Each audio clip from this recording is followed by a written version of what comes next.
Olá, seja bem-vindo a mais um Assim Fala a Ciência, um programa da Fundação Francisco Manuel dos Santos, emitido todos os dias às 19 horas e que depois fica também disponível nas redes sociais. Todos os dias recebemos um convidado, um cientista, para nos falar da ciência da Covid-19.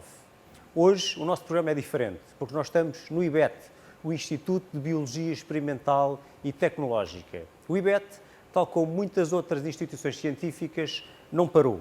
Em vez disso, dedica-se à procura de soluções para a Covid-19. Hoje nós vamos falar de vacinas e vamos também falar de testes para avaliar a imunidade ou a exposição da população à Covid-19. A minha convidada de hoje é Paula Alves, CEO do IBET, é investigadora principal, diretora da Unidade de Tecnologia de Células Animais, coordena o trabalho de 5 laboratórios, é docente na Universidade de Louva de Lisboa, além de acumular vários cargos internacionais. Paula Alves, muito obrigado por nos receber aqui hoje no IBET. É um prazer para nós que nos tenham vindo visitar. Paula, o que é que o IBET faz num dia normal e que alterações é que houve com a crise da Covid-19?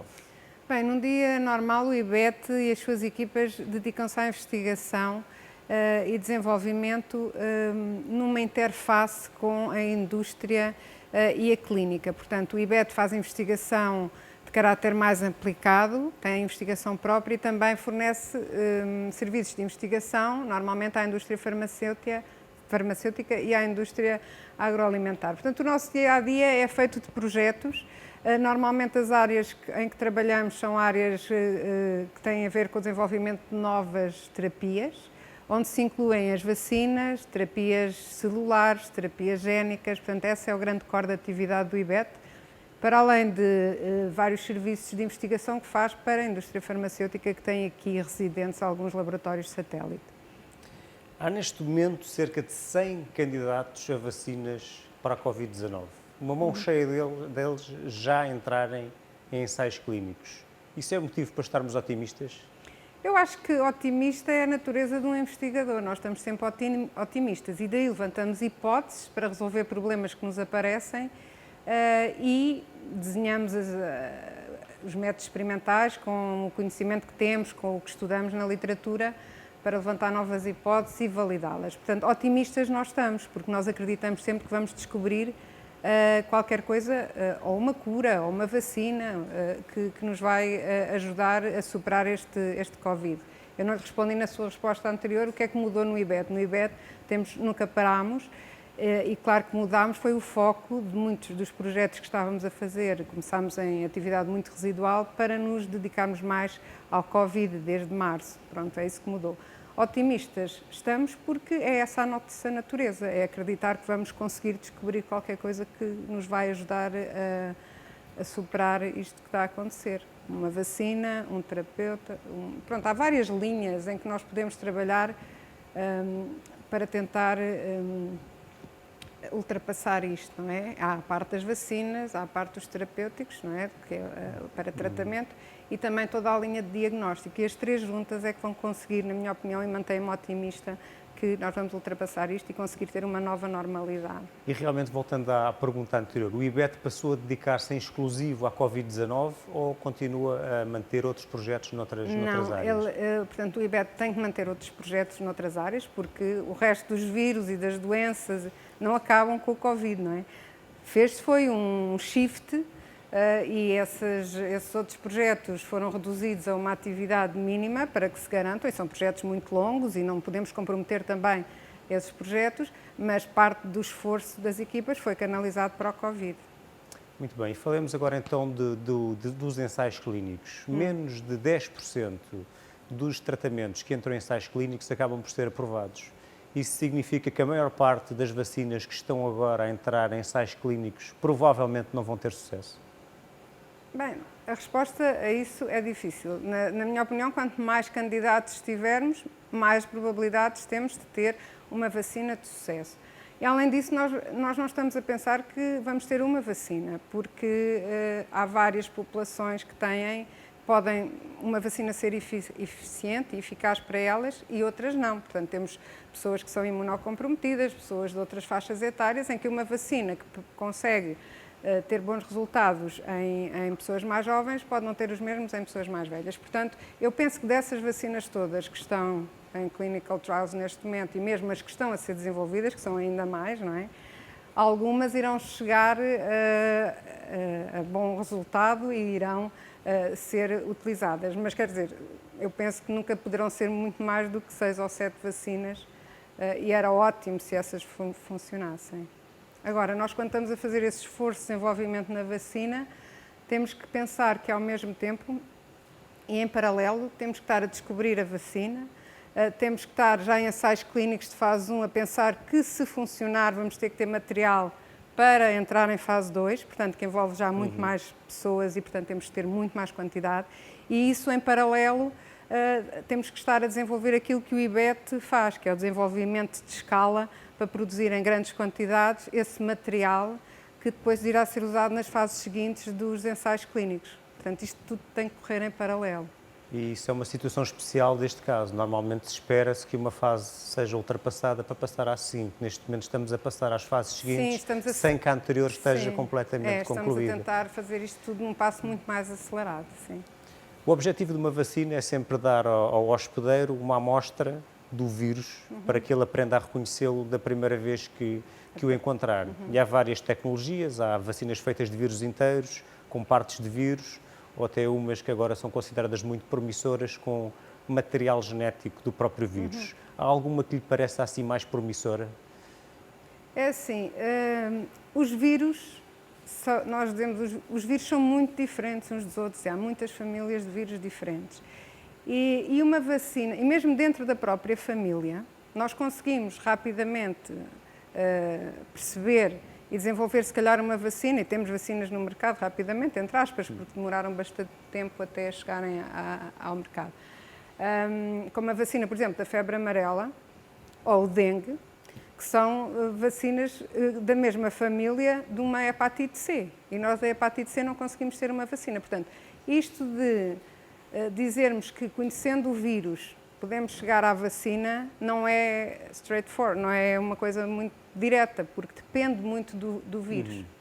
E por isso há vacinas que determinadas tecnologias podem ser mais eficientes e promissoras do que outras. Esta, como não há vacina nenhuma para coronavírus, nós temos que realmente testar o máximo, um leque o mais alargado possível de hipóteses. As vacinas que falou, de DNA ou de RNA, a grande vantagem que tem é que em termos de rapidez, são capazes de ser mais rápidas de produzir e de aumentar a escala de produção, porque como só temos que recorrer até a síntese, não é? Podemos fazer isso sinteticamente, sem usar sistemas biológicos para a produção ou de vírus recombinantes, que são necessárias nas outras vacinas, o processo pode ser mais acelerado, mas também podem trazer outras questões que são, por exemplo, o delivery da vacina, não é? Como é que nós fazemos com que ela chegue eficientemente às células para induzir a resposta imunitária. Portanto, tem outras questões que vacinas em que se está a utilizar,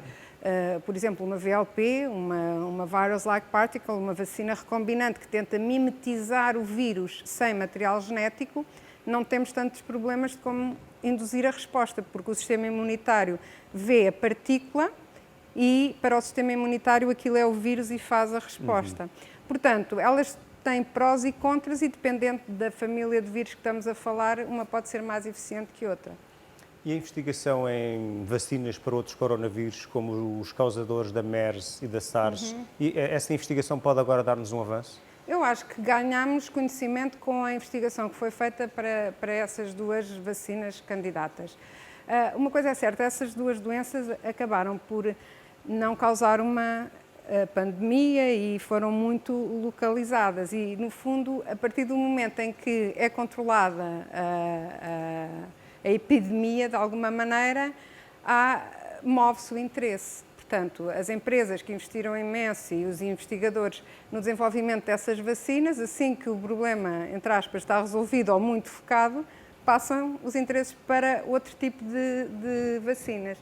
E por isso, mas ganha-se sempre conhecimento. Eu acho que uma das coisas que, e nós neste momento temos tecnologias também mais avançadas que na altura dessas epidemias não tivemos. Portanto, ganhamos conhecimento sim, claro que sim, para agora aplicar a esta. Portanto, apesar de não termos conseguido vacinas para esses coronavírus, não significa que não consigamos para estes, porque de alguma forma houve um desinteresse, um desinvestimento na procura dessas vacinas e agora há um interesse enorme. Exatamente, e temos outras tecnologias. Portanto, isto no fundo, a lição que temos disto é que às vezes temos que pensar no futuro de uma maneira em que não se pode andar a investir numa coisa e desinvestir. E temos que ter uma linha contínua de investimento em 3 vetores, digamos, que eu considero estratégicos para esta área das doenças infecciosas, que são exatamente as vacinas, o diagnóstico, que é importantíssimo também, e os terapêuticos, porque enquanto uma vacina não é desenvolvida, e nós vimos isso no caso, por exemplo, da gripe, não é? Nós agora já temos tudo mais ou menos mecanizado e ela vem todos os anos e nós conseguimos responder já num tempo relativamente curto e eficiente. Mas o que é certo é que temos que ter esse conhecimento já bem estabelecido. Portanto, tudo o que é produzir esse conhecimento e garantir essas plataformas para estar pronto para o readiness, não é? para responder, é bom. E por isso é que organizações, não é, como a CEPI ou a Gavi são importantíssimas, porque em termos das empresas, o desenvolver uma vacina... São organizações que arranjam fundos para investigação, para nos prepararmos para epidemias. A CEPI é onde está a Bill and Melinda Gates Foundation, a Wellcome Trust e alguns outros países, a Comissão Europeia. Portanto, no fundo, porque esta atividade das vacinas, como lhe disse, isto do ébola e do Zika, etc., mudam muito as empresas. Para se fazer investigação numa nova vacina é preciso um grande investimento, não é? E depois, se já não é necessário, as empresas acabam por ficar financeiramente com esse investimento não rentabilizado. Portanto, eu penso que entidades como a CEPI, a Gavi e outras entidades sem fins lucrativos que se juntam para criar estas plataformas são essenciais para nos preparar para este tipo de resposta, porque nós temos que estar prontos quando vem a epidemia que ainda não sabemos qual exatamente, é, não sabemos qual é a próxima. É, pois, não sabemos. E mesmo que uma vacina para a Covid-19 passe todas as fases e demonstre a sua eficácia e segurança através de ensaios clínicos, quanto tempo é que nós precisaríamos para produzir essa vacina em massa? É assim, para este caso do Covid-19, como há algumas organizações que estão a garantir que estes tracks sejam feitos em paralelo, eu penso que vai ser mais rápido do que de uma vacina tradicional. Mas nunca será menos, na minha opinião, de que 18, 20 meses. Isto porquê? Porque nós, quando vamos vacinar, não é? Vamos vacinar uma pessoa saudável. E, portanto, temos que ter a garantia que nós vamos induzir uma doença. Portanto, têm que ser feitos ensaios clínicos. Não podemos, para tentar curar uma coisa, arranjar um problema. Portanto, os ensaios clínicos, apesar das autoridades e tudo o que são as agências de regulamentação estarem sensíveis ao problema de estarmos perante uma epidemia, a segurança é uma coisa que tem que ser garantida. Portanto, eu não estou a ver que vá haver uma vacina antes de 12, 18 meses. Portanto, 18 estamos a falar de uma vacina para 2022. Sim, penso que sim. Apesar de, pronto, o que está a acontecer de rapidez, porque uma vacina demora muito mais tempo do que isso, normalmente, não é? Isso parece-nos, como estamos a viver isto, parece-nos muito tempo, mas normalmente uma vacina demora muito mais tempo. E depois há a hipótese, que não quero pensar que é isso que vai acontecer, de não conseguirmos a vacina, não é? Porque sabe que para a malária, para o HIV, o investimento imenso que tem havido nessa área para desenvolver uma vacina, ainda hoje não temos vacina contra HIV, contra a malária. Portanto, isto não é uma coisa que quanto mais investimento se faz, vamos ter a certeza e a garantia. Não, nós não conhecemos ainda o vírus e o sistema imunitário o suficiente para perceber se vamos ou não ter vacina. Mas estamos a tentar fazê-lo e estamos otimistas que vamos ter, isso é verdade. A Universidade de Oxford anunciou que irá entrar em ensaios clínicos com uma vacina que é baseada num adenovírus modificado, que é um outro tipo de vírus. Podemos dizer que é um adenovírus disfarçado de coronavírus? O adenovírus é um vírus também, mas ele é modificado geneticamente e, no fundo, o adenovírus aí vai servir de veículo. Porque, no fundo, é isso que os vírus fazem, não é? No nosso corpo. Os vírus no nosso corpo são um veículo de transporte do seu material genético e depois põem as nossas células a produzir o material genético deles e as proteínas deles. É isso que os vírus fazem naturalmente. Portanto, nós conseguirmos usar essas características dos vírus para levar aquilo que é a nossa vacina é uma vantagem, porque os vírus, melhor que ninguém, sabem entrar, melhor que ninguém, ou melhor que nenhuma outra fármaco, sabem entrar nas nossas células. Eles são experts nesse assunto.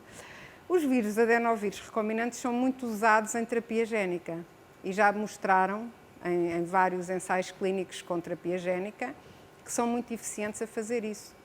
E neste caso da vacina de Oxford, estamos até, já houve candidatos a malária, há algumas vacinas também para a parte respiratória baseadas em adenovírus. Nós próprios no IBET já fizemos 3 vacinas candidatas com adenovírus, portanto, para diferentes doenças. Portanto, eu, no fundo, acho que esta vacina de Oxford, como o adenovírus é um adenovírus que vem de um chimpanzé, não é? É um adenovírus que infecta normalmente chimpanzés, é um adenovírus que não tem muitos problemas em termos de imunogenicidade com os humanos. Eu parece-me que é uma boa estratégia também para tentar levar o material genético e depois induzir o sistema imunitário. No fundo, o conceito é o mesmo da vacina da Moderna, que é de RNA, ou das vacinas de DNA, só que aí temos um transportador. No fundo, pomos um vírus a trabalhar para nós. Exatamente.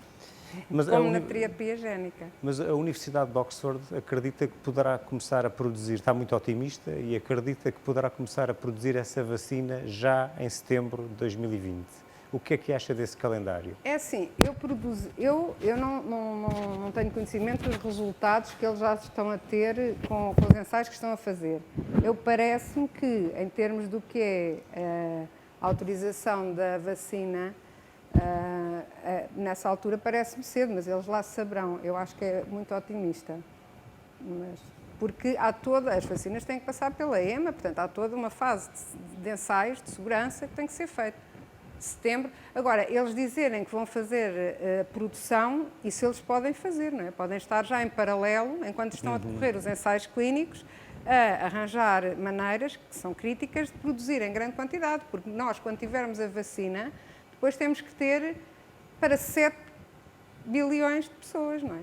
Eles já estão a fazer ensaios clínicos com um número já significativo de pessoas neste momento. Portanto, o facto de eles dizerem que em setembro penso que na escala estar... das 1000 pessoas neste momento. Para Exatamente, mas está a ver, entre 1000 mas vão ter que fazer, os ensaios clínicos depois são desenhados para vários tipos de populações mais velhas, crianças, portanto, os ensaios clínicos, e eu acho que tem que haver muito cuidado quando se pensa nestes candidatos todos, no que é o design dos ensaios clínicos, porque as questões de ética, têm que ser consideradas. Vou-lhe fazer uma pergunta ética que já tenho feito a outros convidados acerca de ensaios clínicos de vacinas. O que acha dos ensaios clínicos designados em inglês por challenge, ou seja, infectar propositadamente pessoas a quem foi administrado um candidato à vacina? É assim, em termos éticos, essa questão é complicada, mas se as pessoas tiverem consciência que querem participar nesse estudo, eu acho que é válido, é muito válido. Essas pessoas são muito corajosas em Eu acho que, tendo em conta todo o número enorme de candidatos para ir a Marte e não voltar, eu diria que não faltariam voluntários. Não, ainda no outro dia estava a ver uma colega da Universidade de Oxford que quis ser ela disse que trabalhava noutra área de investigação, que se sentia um bocadinho, como é que se diz, não conseguia ajudar nisto e, portanto, o que ela queria ajudar era em que lhe fosse injetado e testar a vacina. E, na verdade, é que há um certo historial do ponto de vista histórico de cientistas que fizeram experiências neles próprios, embora agora não seja... Estes casos são, no fundo, aquilo que é a paixão que as pessoas, algumas, têm pela ciência. Falemos agora de um outro projeto. O IBET está envolvido num consórcio chamado Serology for Covid, juntamente com outras instituições, e cujo objetivo da parceria é criar um teste para procurar anticorpos contra o vírus da Covid-19 em amostras de sangue. Pode falar-nos deste projeto? Portanto, este projeto foi, quando começou a aparecer aqui o Covid e o surto, nós sabíamos que vinha aí, não é? Porque estávamos atentos ao que se passava no resto do mundo, decidimos nos juntar, portanto, o IBET, o ITQB, Nova, o IGC, aliás, foi o IGC que tomou a iniciativa de fazer venham cá e vamos discutir isto, o IMM e o CEDOC, e juntámos estas 5 instituições para pensar o que é que nós podemos fazer, porque nós temos desde a produção dos antigénios aqui no IBET, a imunologistas, o acesso à clínica, portanto achámos realmente que havia aqui... O antigénio é aquilo que é produzido aqui e onde se irá ligar o anticorpo que eventualmente será detectado pelo teste. Portanto, o que é que nós estamos a fazer? Fomos rapidamente buscar aos Estados Unidos os plasmídios, o DNA do vírus, das proteínas que fazem aquela coroa, não é? Por isso é que ele se chama coronavírus, portanto da spike e de um bocadinho dessa proteína também, e estamos aqui a produzi-la no IBET. E depois, os meus colegas das outras instituições vão imobilizar esse bocadinho dessa proteína do vírus em placas. E estão a produzi-la, são uma à parte, a cerca de 5 metros de onde nós estamos agora. É, exatamente. Então, nestes reatores, por exemplo, este já foi recolhido, mas foram produzidos também aqui neste reator. E, portanto, nestes reatores nós produzimos esse bocadinho do vírus, essa parte, essa coroazinha, essa proteína do vírus. Os meus colegas dos outros institutos, o que é que fazem? Montam um ensaio em que imobilizam essa proteína do vírus e depois colocamos o soro das pessoas e percebemos se têm ou não anticorpos contra o vírus. Se têm, é porque já tiveram contacto com o vírus, já podem ter estado doentes ou não, porque este vírus também é muito assintomático. Portanto, no fundo, este ensaio é um ensaio serológico, não é o ensaio que diz se a pessoa está contaminada ou não. É o ensaio que nos diz a pessoa tem anticorpos contra o vírus ou não. Mas isto é muito importante para percebermos depois se a pessoa está mais imunizada ou menos. Porque nós ainda não sabemos se uma pessoa que tenha anticorpos contra o Covid está ou não imunizada contra o Covid. Ainda estamos a aprender isso. Mas é necessário que estes testes existam para percebermos se as pessoas têm ou não anticorpos. Portanto, este teste permitirá avaliar, digamos, a real exposição da população portuguesa ao vírus, não necessariamente ainda a imunidade, porque nós não sabemos se os anticorpos significam imunidade. Como é que poderá ser feita essa avaliação da população portuguesa? Será por amostragem? Será uma abordagem extensiva? Tentar-se testar toda a gente? É assim, essa resposta terá que ser feita terá que ser dada pelas autoridades de saúde. Nós, quando começámos a montar estes testes, aliás, pedimos a alguns colegas, como temos o CEDOC, tanto o CEDOC como o IMM estão ligados às escolas médicas, temos acesso, por exemplo, a soro das pessoas que estão na linha da frente. E isso ajudou-nos imenso até a desenvolver o ensaio, o ter essas amostras. Agora, se vão ser só pequenas partes da população mais exposta, ou as pessoas nos lares, ou etc., isso são as autoridades competentes que devem decidir. Este teste vai ser avaliado agora pelo INSA, que é a autoridade que nos diz... O Instituto Nacional de Saúde, Exato, Ricardo Jorge. Exatamente, o Ricardo Jorge, que nos vai testar e validar o teste para perceber se realmente é ou não eficiente para fazer essa detecção de anticorpos nos soros. E nessa perspectiva, quando é que poderemos esperar que o teste esteja disponível para avaliar a presença de anticorpos na população? Em termos práticos, o protocolo já está acabado e o teste de ELISA está feito. Agora é preciso o encontrar.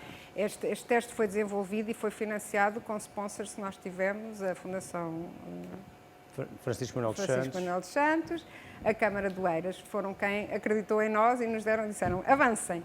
E nós avançamos. Neste momento o ensaio está pronto, está a responder muito bem, temos 0 falsos negativos e o ensaio está muito... Se eu lhe deixar uma amostra de sangue, daqui a quantas horas pode-me dizer se eu já fui exposto ao vírus? É muito rápido, o ensaio é muito rápido. Agora, o que é que estamos à procura? De um parceiro que nos consiga fazer em escala as placas que são precisas para distribuir. Eu ofereço o meu sangue. Então, se quiser, eu não lhe consigo tirar, mas pode ir ali ao centro de saúde.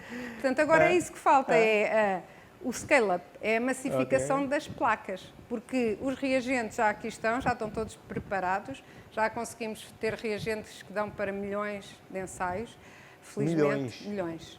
Já temos proteína para milhões. Exato. Um teste extensivo e exaustivo quase porque da população aqui no portuguesa. IBET não paramos, porque desde que recebemos os plasmídios no dia 6 de abril... Os plasmídios são pequenos fragmentos de ADN que têm informação e que nos permitem de fazer a proteína do vírus. Exatamente, produzir a proteína dos vírus. Portanto, eles chegaram no dia 6 de abril... Nós fizemos assim porque eles são circulares. Pois são circulares. Nós recebemos dos Estados Unidos dia 6 de abril, e no dia 13 de abril já estávamos a dar proteína ao IMM, ao IGC, ao CEDOC e ao ITQB. Portanto, foi non-stop e desde então temos estado a produzir em escala para quando conseguirmos que algum parceiro industrial diga vamos produzir as placas, temos proteína para lhes dar e para produzir muitas placas, milhões de placas. A questão agora é, neste intervalo de tempo, enquanto não temos em Portugal essa infraestrutura, nós estamos aqui também no IBET, com o IGC, o IMM, o ITQB e o CEDOC, a fazer as placas à mão para, por exemplo, termos um número suficiente para fazermos um cohort, um grupo, que pode ser as pessoas que estão na linha da frente ou algum lar, aquilo que as autoridades... Colocam a hipótese de constituir uma pool de voluntários para fazerem essas placas ou... Não será necessário? É assim, nós neste momento têm sido as nossas equipas que se têm voluntariado extra trabalho deles. Portanto, nós temos aqui um robô também no IBET e no ITQB. Os robôs são ótimos voluntários. Exatamente. Não, mas os robôs as pessoas têm que estar a pôr a placa e a tirar e a pôr a placa. Portanto, fizemos esquemas de rotação e as pessoas, cada pessoa vai lá e tem que estar 1 hora a produzir placas. É assim que estamos agora, mas quando encontrarmos um parceiro industrial, claro que isso será feito com robôs, com braços e é outra dimensão, não é? E este projeto do Serology for Covid, que envolve várias instituições, aqui todas próximas da zona de Lisboa e de Oeiras, isto aprofundou a colaboração entre as instituições? Pois, nós costumamos dizer, olha, se não deu para mais nada, para isso já deu. Porque foi fantástica a atitude por parte dos investigadores destas instituições todas. É muito bom porque nós, quer dizer, no fundo, todos os cientistas competem entre si também por fundos, para a sua investigação, etc. Mas para mim é muito, agora não falta uma palavra em português, rewarding. Compensante. Que ver que os investigadores estão muito habituados a trabalhar em inglês. Pois é, às vezes as terminologias em português não aparecem tão... E além disso o inglês muitas vezes tem aquela palavra perfeita que queremos dizer. Mas para mim isso foi muito, muito importante. É muito compensador ver como é que nos conseguimos juntar todos em áreas. Nenhum de nós trabalhava nesta área. Nenhum trabalhava com Covid. Nós trabalhamos com muitos vírus, temos muitas vacinas candidatas, mas nenhuma em Covid e para este tipo de famílias de vírus. Mas conseguimos todos mudar o shift, estudar. Também temos no nosso advisory board, por exemplo, o investigador da Champalimau. Fomos buscar também investigadores aos Estados Unidos que nos ajudam também, quando precisa, porque é tanta a literatura que sai a toda a hora sobre isto agora que nós não conseguimos estar a acompanhar tudo. E então esta parceria que se criou aqui, de estarmos sempre a partilhar aquilo que vamos avançando, foi muito bom para as instituições, muito bom e para mim também. Andando muitos passos para a frente em relação ao que se sabe agora, acredita que poderá haver uma estratégia de passaportes de imunidade em que pessoas que tenham sido testadas, digamos, para anticorpos do vírus da Covid-19 possam regressar às suas atividades normais?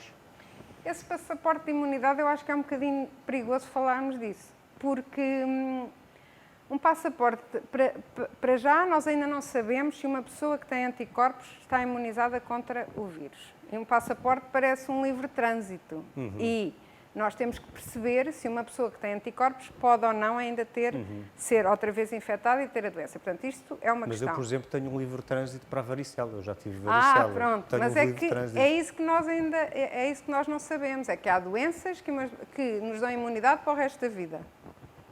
E há outras que não, e que voltam. A influenza, por exemplo. E estes coronavírus não são famosos Estes coronavírus, nós ainda não sabemos. Portanto, esse passaporte acho que é um bocadinho perigoso. Além de que, quando se fala de passaporte de imunidade, quer dizer, estamos a falar de Covid, mas nós não nos podemos esquecer, porque há Covid agora, que há muitas outras doenças.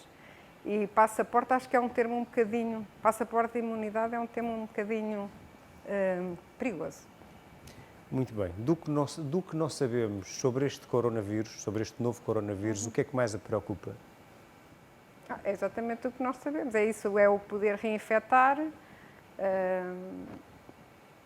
Isso preocupa-me. E preocupa-me neste momento, tem-me preocupado e penso que pronto, nisso temos tentado também trabalhar sempre com as autoridades de saúde, porque tem que haver uma comunicação muito clara às pessoas. As pessoas agora não podem pensar, porque estamos a abrir, que já não há vírus. Portanto, essas coisas preocupam-se. A maneira como se comunica. E daí nós também, as instituições que estão no Serology for Covid e outras, nos temos preocupado imenso em criar também vias de comunicação para esclarecer as pessoas, para as acalmar e também perceberem que se tiverem os devidos cuidados, que podemos aprender a viver com o vírus, mas há que ter cuidados porque nós ainda não sabemos muitas coisas sobre este vírus. Sim, neste ponto eu se calhar até acharia oportuno acrescentar que eu e a Paula Alves estamos aqui relativamente à vontade, a cerca de 2 metros um do outro, como se estivéssemos na nossa vida normal, mas para chegar até aqui eu usei uma máscara, usei uma bata descartável, luvas, desinfetei as minhas mãos várias vezes, toda a equipa técnica está dessa forma e nós só nos pusemos assim mais à vontade, de facto, para gravar, para estarmos a falar. Sim, quando formos para lá toca a vestir, a pôr o shield, pôr a máscara e a viseira.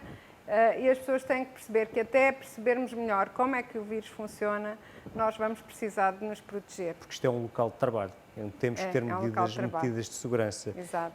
E o que é que mais lhe dá esperança? Eu, como cientista que sou otimista e a esperança que tenho é que vamos conseguir ou ter uma vacina daqui a um tempo e até lá conseguir aprender a adaptar-nos a viver com o vírus em segurança, porque, como cientista que sou, para mim a lei de Darwin é sobrevive quem se adapta, quem melhor se adapta, não o mais forte nem o mais inteligente, é quem melhor se adapta. Por isso, o que me dá esperança é isso, é que nós, como seres humanos inteligentes que somos, vamos saber nos adaptar a esta nova normalidade até conseguirmos ter a vacina e, entretanto, tenho também esperança que com o diagnóstico em paralelo a ser desenvolvido e os terapêuticos também para ajudar as cargas virais a diminuírem, consigamos aos poucos ir criando uma imunidade de grupo e que consigamos ter uma vida mais normal e com menos shields e máscaras, mas até lá temos que nos proteger. Muito obrigado, Paula Alves. Obrigada. E muito obrigado a si, que assistiu a mais este Assim Fala a Ciência. A ciência vai continuar a falar já na próxima segunda-feira com o António Araújo, onde iremos falar, entre outras coisas, da gripe espanhola. Até lá!